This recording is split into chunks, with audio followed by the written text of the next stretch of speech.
All right. The Beeb is coming for Stephen Bartlett. Finally! It's just like a little investigation, though, that only really goes into the claims about physical health. It doesn't really go into the claims about psychology. In investigating my most recent video, I noticed that he had a lot of guests on who just talked bullshit about psychology. Hell of a lot. And so much of it was like evolutionary psychology. But yeah, they talk a load of shit about physical health too. In just 10 years, Stephen Bartlett has become one of the most famous entrepreneurs in the UK, host of Europe's top podcast for the third year in a row, and a major player in British cultural life. Wait, was that clip Diary of a CEO Live? The co-founder of a globally successful marketing company at just 22. He soon came to national prominence. Have we got a deal? Yes, Yeah, we have a deal. Oh, amazing. And as host of the hit podcast, The Diary of a CEO. In the last 18 months, there's been a noticeable shift in the guests and subject matter of his podcast. Yeah, we live in a toxic nutritional landscape. They say this has only been happening in the last 18 months. I haven't analysed his podcast guests, and I don't know if this has only been happening in the last 18 months, but in general, when you have this kind of podcast, your whole business model is basically invite clever people on, have a conversation, but the host doesn't have enough time to fully research every guest. So all the host can really do is sit there and nod or respond with surface level knowledge they might have gleaned from very surface level research they might have done within the last week on the person, or research that they might have happened to have come across from a previous guest. The host never really knows any deep knowledge of what the person's talking about. And people start out these podcasts and they're like, oh yeah, we'll just invite on interesting people. But it's like you get into this cycle of trying to get out a podcast like every week because you realize that that's going to be really profitable. And you hire people, so you feel pressured to keep the podcast being profitable, and you get sponsors like Huel, and they're expecting every podcast that you release to have at least 1 million views. So you feel pressured to keep putting them out. You end up running out of legitimate guests, and you start inviting people on who are complete quacks, who are just scammers. But you just have to sit there and be like, oh, right, yeah, because you haven't done any research. You can't really argue with them on any point that they make. So you just have to sit there and be like, all right, because that's your business model. And you've just built yourself into this cage. This is how your business works now. You've built yourself into this cage of just peddling misinformation over and over again. But it's profitable. Why the fuck would you stop for just 1 second to be like, hey, am I doing the right thing here? Am I actually being responsible to my audience? Why would you ever stop and think that if it was just making you a ton of money? This guy is making millions, and it's the same for Joe Rogan and Andrew Huberman and everybody else. It doesn't matter. If you can have someone on your podcast who says that they're an expert, you can just have a million views on a podcast and be making thousands every time from your sponsors, on top of the ad revenue that you make. You don't have to do any research. And it's so frustrating because it's so much easier to make money like that from, say, how I try and make money, which is by trying to be as authentic as possible with information and trying to figure out how information works. And also how human psychology works and how human brains interact with information. It's so easy to manipulate people by having someone on your podcast and mean, oh, this guy has a PhD. Oh, wow, so that must mean that he knows a load of shit. It doesn't mean that person knows a load of shit. It doesn't mean that they know a load of shit and that they're right about that thing. It means that they're one person with a PhD within an entire community of scientists who also have PhD. 99% of them might be saying a completely different thing to what this guy is saying. But that 1% guy with a PhD will make millions by just writing a book and going on podcasts. because he says he's going against the grain. And he's giving a different perspective. It's not down to the listeners to decide whether you're telling the truth or not. As a guy with a PhD who's going against the grain, it's down to the scientific community to peer review your work with knowledge. It's not down to the audience of normies who are like this guy's vibe. It's not how science works. But that seems to be how we think science works now. I'm sorry that the medical establishment has not come to recognize what I'm saying. I think humanity is in terrible danger. But that's the thing, though, it's all down to, oh yeah, I did my own research. Science is so complex and data is so complex that you literally can't do your own research. It's impossible. If you try to do your own research, you will inevitably end up finding research that backs up your own preconceived ideas and biases, because that's how human psychology works. For that reason, we have to have trust in institutions. It just has to be that way. I understand why people have this visceral reaction to having to have trust in institutions. Because of late stage capitalism, we hate institutions. We think they're just trying to make money. But we need to trust in institutions with experts who know what they're talking about, because we don't. We need institutions that we can trust. That is what we need. What we don't need is podcasts. Bringing fringe theories into the mainstream, and it's raised concerns amongst leading health experts. A lot of these podcasters put out there, oh, we're just giving people information. No, you're not. You're giving them misinformation. They also resigned the day after. For the first few years, it focused on business and success, with guests like the former CEO of banking app Monzo and celebrities like influencer Molly May and the late singer Liam Payne. Guys, we've all got the same 24 hours in a day. But earlier this year, a viral clip from Bartlett's podcast came up while I was scrolling on my phone. From everything I know now, I've reluctantly come to the conclusion that the COVID vaccine introduction has had a catastrophic net negative effect on society. In the full episode, Bartlett doesn't pick up on this bold claim, instead referring to his Because he can't. He has no fucking idea how to. own experience with COVID. You know, this is why we made Ofcom. And whatever the US equivalent is of Ofcom. This is why Ofcom became a thing. Because when you have conversations like this in media, it's so important to have the public be aware of educated opinions on either side of a very contentious subject. That's why Ofcom became a thing. I know that Ofcom don't do a very good job. GB News still exists. That's proof that Ofcom isn't doing a very good job. Ofcom became a thing because we're supposed to have one expert on the panel that's the COVID vaccine is doing nothing. And we're supposed to have another expert, which is actually you're looking at the data in a completely different way. And what I can tell you is that it is working because blah, blah, blah, blah, blah. That's why Ofcom is a thing. So the person viewing the media can be like, I'll try and make up my own opinion based on that. Whereas Diary of a CEO, they're still technically on social media rules, which is still mostly a Wild West. And you don't have to basically follow any rules. So it doesn't fucking matter. He can just be the host and not have some other guy on there that's like, actually, you're fucking wrong when you say something like that. He doesn't have to. Bartlett doesn't pick up on this bold claim, instead referring to his own experience with COVID. I've never experienced anything quite as bizarre as the symptom set that I had when I got COVID.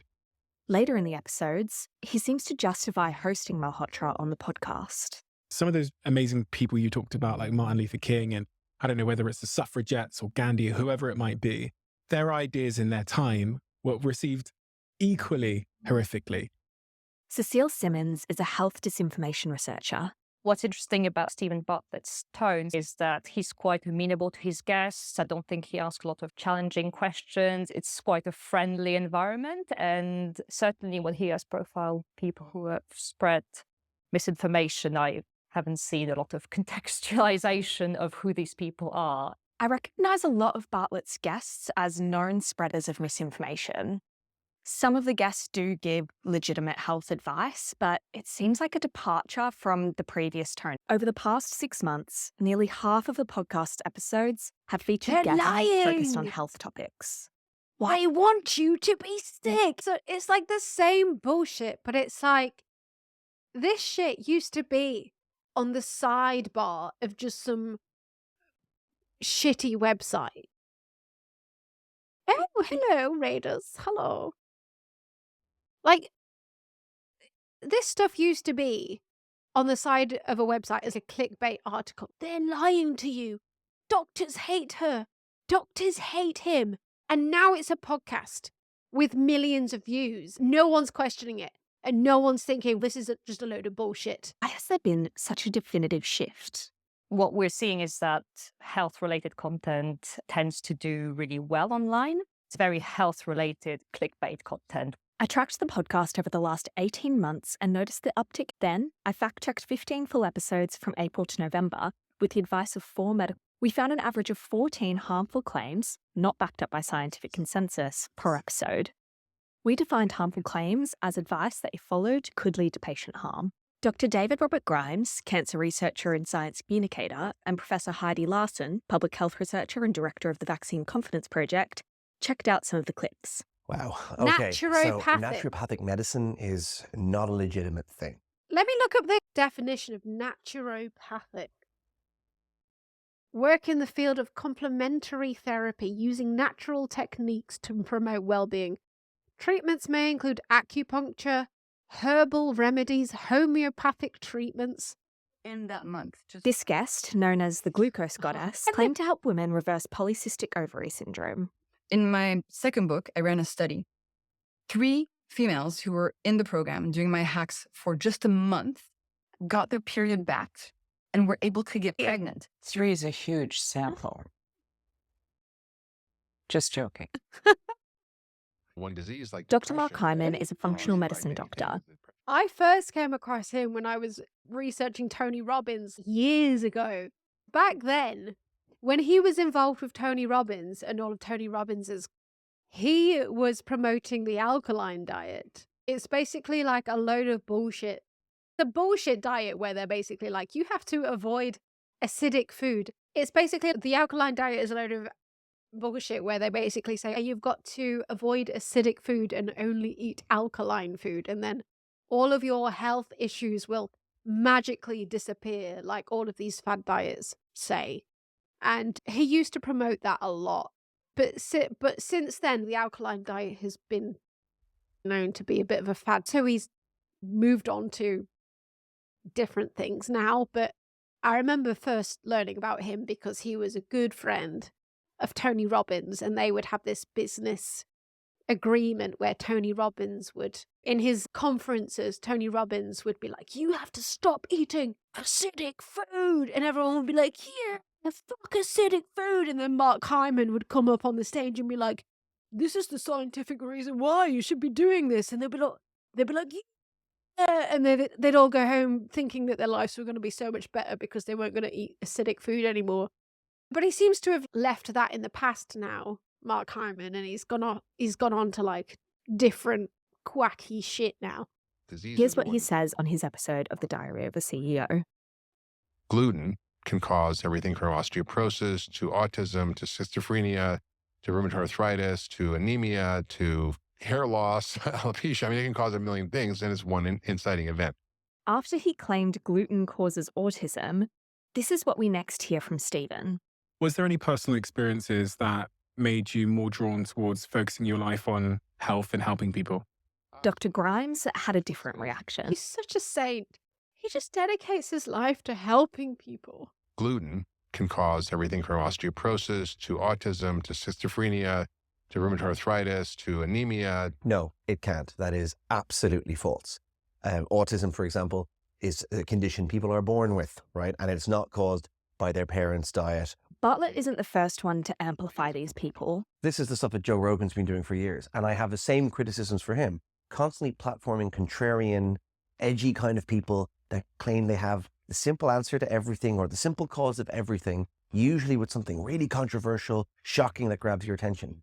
It's a great model for getting millions of listeners. If Biden got shot... Joe Rogan, a comedian and host of the #1 podcast in the United States, has become one of the most powerful media figures in the US. Many of Rogan and Bartlett's guests cross over. Steve Bartlett and Joe Rogan have managed to do so well because they are quite mainstream figures.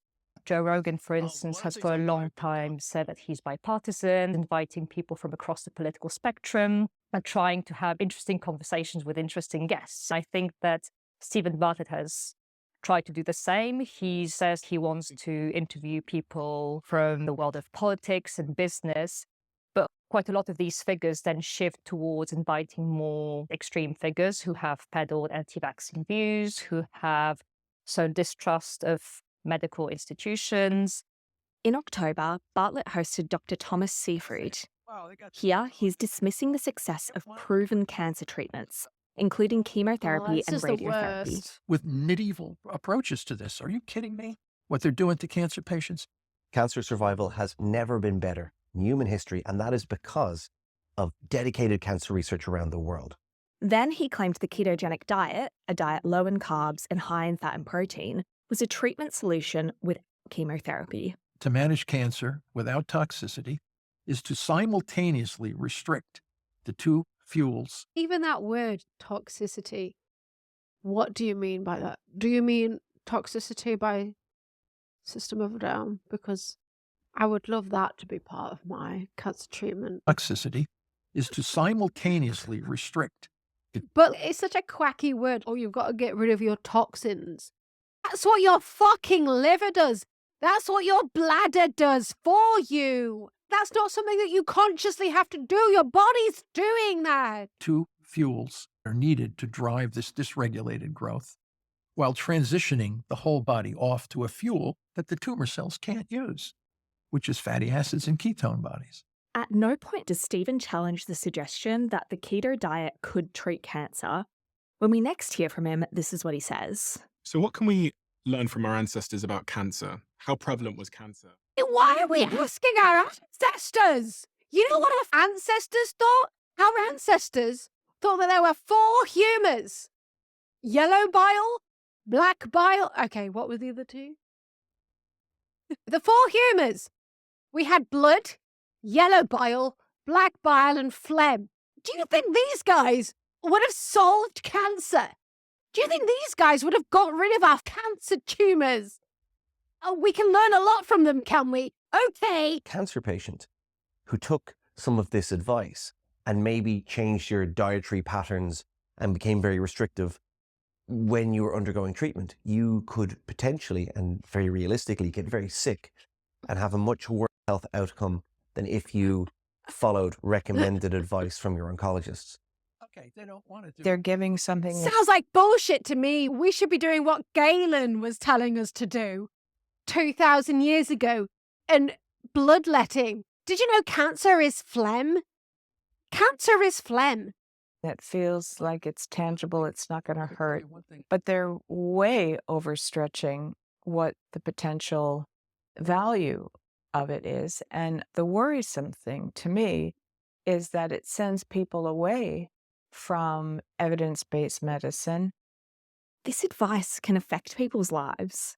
In comments, people seem to believe the guests. It brings fringe theories to a new audience. Was that the roadmap?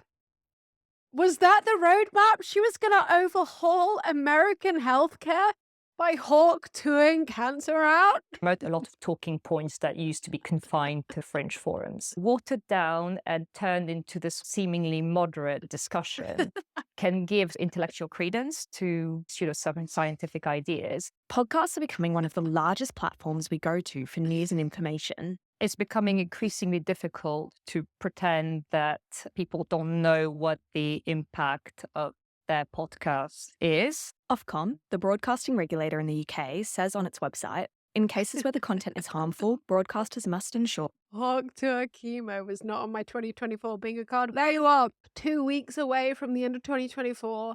I gave it to you. You crossed that bitch off. Later in the UK, says on its website, in cases where the content is harmful, broadcasters must ensure the audience is adequately protected. But currently, podcasts are not covered by these regulations. A spokesperson. Yeah, so basically, Ofcom says broadcasters must ensure the audience are adequately protected. That is clearly not happening. The Flight Studio, Stephen Bartlett's production company, said that The Diary of a CEO is an open-minded, long-form conversation with individuals identified. Open-minded so far. that your fucking brainstem falls out. The distinguished and eminent career and consequential life experience. They said each guest is thoroughly researched, offered freedom of expression, and they hear a range of voices, not just those Stephen and the Diary of a CEO team necessarily agree with. They said the BBC reviewed a limited proportion of guests out of the nearly 400 broadcasts to date. Dr. Asim Malhotra said he completely accepts there are still some people who disagree with his views.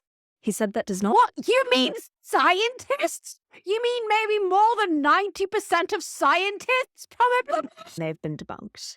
Thank you for joining us this morning, Doctor. He was on BBC News to speak about— Like hundreds of years ago, people were saying that Galileo Galilei, they were like, oh yeah, you're talking bullshit because actually the Earth is in the center of the solar system and not the sun. And people were like, you're talking shit. But he was eventually right. But you do realize that everybody who was doubting him were essentially basing their arguments on religious reasons. They were like, no, because God. That's not really how science works these days. People don't really base their assumptions on, no, but God. And that's what they try and say now is, oh yeah, but you've got to think those guys back in the past, they were doubted as well. We didn't have an entire peer reviewing system like we do now. The world has changed. Stop trying to say that it's still the same as it was hundreds of years ago. We can debunk people with actual data and facts now. Early January 2023. He went on to make misleading claims about COVID vaccines. The BBC said it should have been better prepared to challenge Dr. Malhotra, particularly given his past comments about the vaccine program. The BBC apologised. Dr. Thomas Seyfried said he stands by the statements he made in the interview. Jessie Chope, known as the glucose goddess, said she sees reversal of polycystic ovarian syndrome as remission of the condition. She also said she ran a survey-based pilot experiment for her methods with nearly 3,000 participants and did not claim it was peer. Survey? So this is where you've got a survey-based pilot experiment. Like, all of these words are basically revealing how bad this was and how different it was to an actual scientific study. She's basically said to 3,000 of her fans in her audience, is my sugar thing helping you? And most of them probably said yes because they were her fans. Dr. Mark Hyman didn't respond to requests for comment. It just worries me in the sense that it undermines trust in evidence-based medicine, which we need more than ever. There's a real harm to this. And a lot of these podcasters put out there, oh, we're just giving people information. No, you're not. You're giving them misinformation. And that's a very different and non-empowering thing. Bartlett's shift to health may be great for the reach of his podcast. But what's the line between hosting contrarian views versus allowing them to go unchallenged? And what are Stephen Bartlett's responsibilities as the host of one of the world's biggest podcasts?